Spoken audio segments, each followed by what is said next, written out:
kumuna malo kwenda kumanyani bantu nshindi wendenda pamoja muntu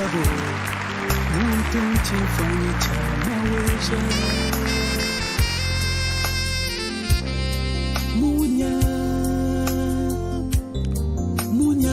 Dans la nuit tragique du 6 octobre 1996, des rebelles ont attaqué notre hôpital à Lemera, en République démocratique du Congo.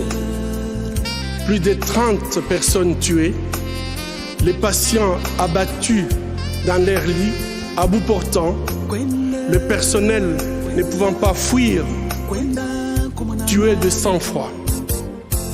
Je ne pouvais pas imaginer que ce n'était que le début. Obligé de quitter Lemera, en 1999, nous avons créé l'hôpital de Panzi à Bukavu, où je travaille aujourd'hui comme gynécologue obstétricien. La première patiente admise était une victime de viol ayant reçu un coup de feu dans ses organes génitaux. La violence macabre ne connaissait aucune limite. Cette violence malheureusement ne s'est jamais arrêtée. Un jour comme les autres, l'hôpital a reçu un appel. Au bout du fil, un collègue en larmes implorait: s'il vous plaît, envoyez-nous rapidement une ambulance. S'il vous plaît, dépêchez-vous. Ainsi, nous avons envoyé une ambulance, comme nous le faisons habituellement. 2 heures plus tard, l'ambulance est revenue. À l'intérieur, une petite fille de juste 18 mois. Elle saignait abondamment et a été immédiatement amenée en salle d'opération. Quand je suis arrivé, les infirmières, toutes en larmes,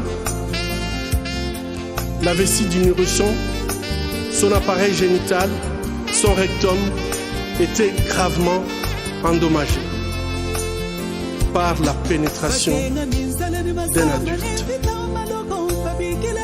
Nous prions en silence. Mon Dieu, dites-nous que ce que nous voyons n'est pas vrai. Dites-nous que c'est un mauvais rêve. Dites-nous qu'au réveil, tout ira bien. Mais ce n'était pas un mauvais rêve. C'était la réalité. C'est devenu notre nouvelle réalité en République démocratique du Congo. Quand un autre bébé est arrivé, j'ai réalisé que ces problèmes ne pouvaient pas trouver une solution au bloc opératoire, mais qu'il fallait se battre contre les causes profondes de ces atrocités. Je me suis rendu au village de Kavumu pour parler avec les hommes. Pourquoi vous ne protégez pas vos bébés, vos filles et vos femmes? Où sont les autorités dans ces villages? À ma grande surprise, les villageois connaissaient le suspect. Tout le monde avait peur de lui, car il était membre du Parlement provincial et jouissait d'un pouvoir absolu sur la population. Depuis plusieurs mois, sa milice terrorisait le village entier.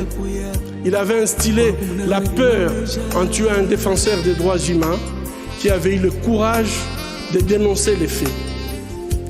Le député s'en est tiré sans conséquence. Son immunité parlementaire lui permettait d'abuser en toute impunité.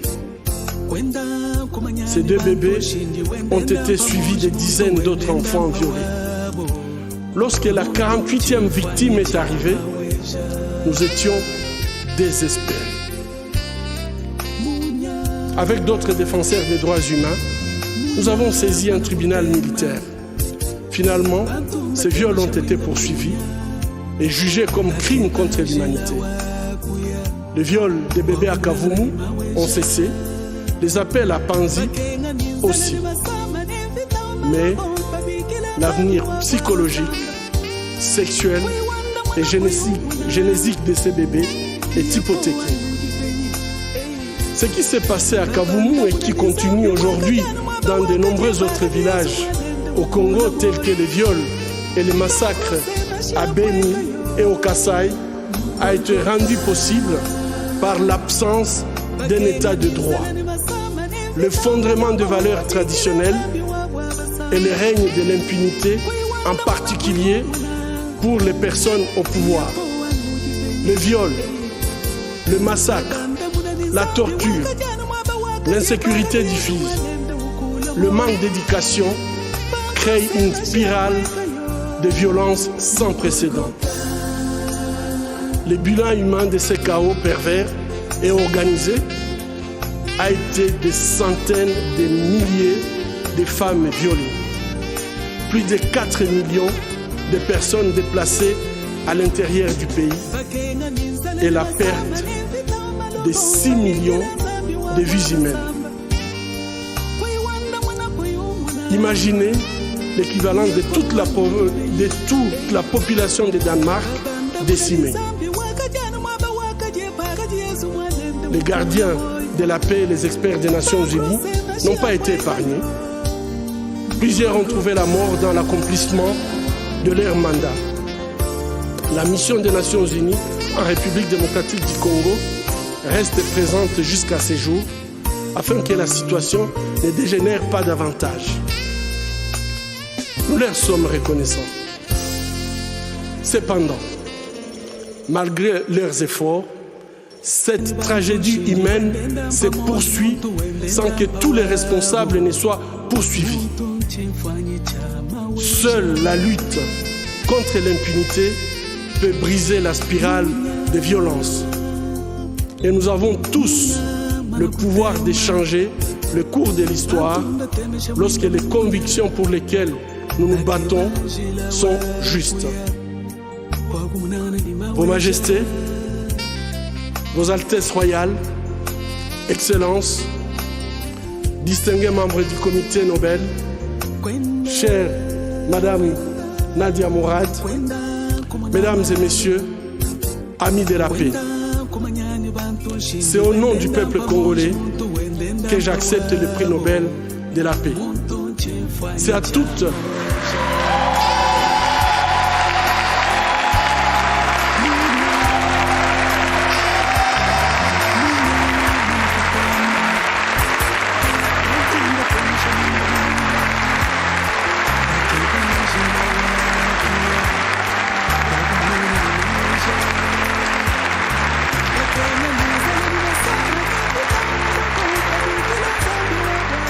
toutes les victimes de violences sexuelles à travers le monde que je dédie ce prix.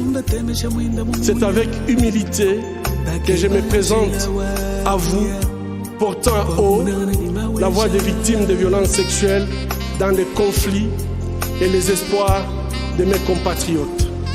Je saisis cette occasion pour remercier tous ceux qui, pendant ces années, ont soutenu notre combat. Je pense en particulier aux organisations et institutions des pays amis, à mes collègues, à ma famille et à ma chère épouse Madeleine.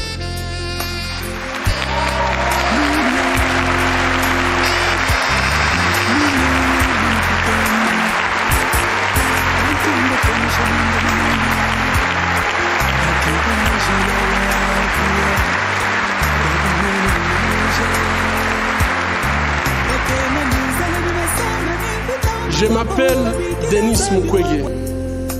Je viens d'un pays le plus riche de la planète. Pourtant, le peuple de mon pays est parmi les plus pauvres du monde. La réalité troublante est que l'abondance de nos ressources naturelles, or, coltan, cobalt et d'autres minéraux stratégiques, alimente la guerre, source de la violence extrême et de la pauvreté abjecte en République démocratique du Congo. Nous aimons tous les belles voitures, les bijoux, les gadgets. J'ai moi-même un smartphone. Ces objets contiennent des minéraux qu'on trouve chez nous, souvent extraits dans des conditions inhumaines par des enfants jeunes qui sont victimes d'intimidation et de violences sexuelles. En conduisant votre voiture électrique, en utilisant votre smartphone, en admirant vos bijoux, réfléchissez un instant au coût humain de la fabrication de ces objets. En tant que consommateur, le moins que l'on puisse faire,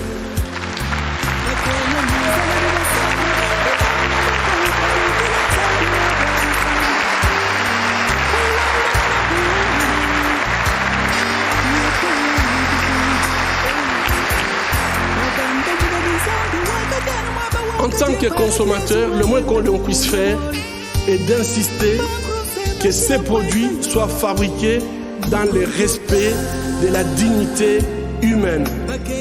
Fermer les yeux devant les drames, c'est être complice. Ce ne sont pas seulement les auteurs de violences qui sont responsables de leurs crimes, mais aussi ceux qui choisissent de détourner les regards. Mon pays est systématiquement pillé avec la complicité des gens qui prétendent être nos dirigeants.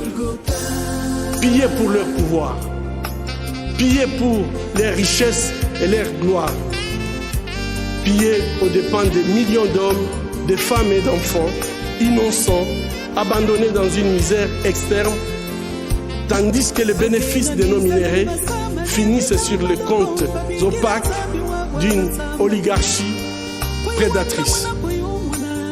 Cela fait 20 ans, jour pour jour, qu'à l'hôpital de Panzi, je vois les conséquences de cette mauvaise gouvernance de mon pays. Bébés, filles, jeunes femmes, mères, grand-mères, et aussi les hommes et les garçons violés de façon cruelle, souvent en public, en collectif, en insérant du plastique brûlant ou en introduisant des objets contondants dans leur partie génitale. Je vous épargne des détails.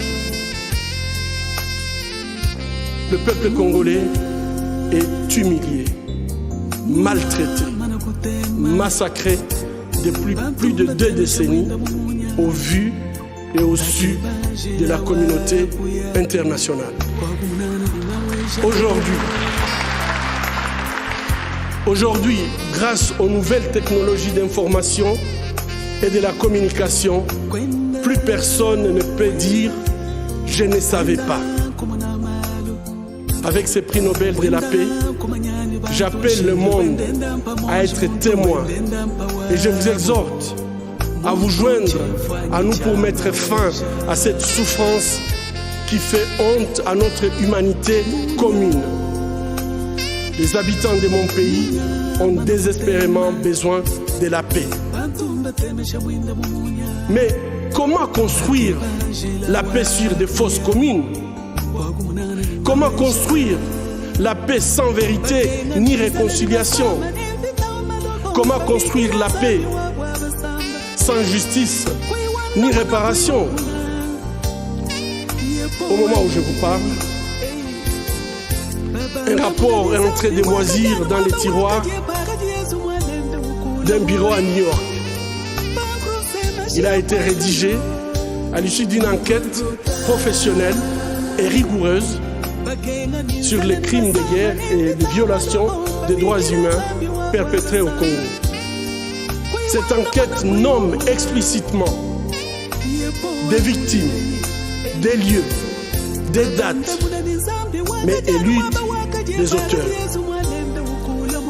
Ces rapports du projet Mapping, établi par le Haut Commissariat des Nations Unies aux droits humains, décrit pas moins de 617 crimes de guerre et crimes contre l'humanité, et peut-être même des crimes de génocide. Bakenga ninzala ni masamba nivita malogo babikila zambi wabwa basamba kuiwanda mwana kuyumuna yepo wanyujibeni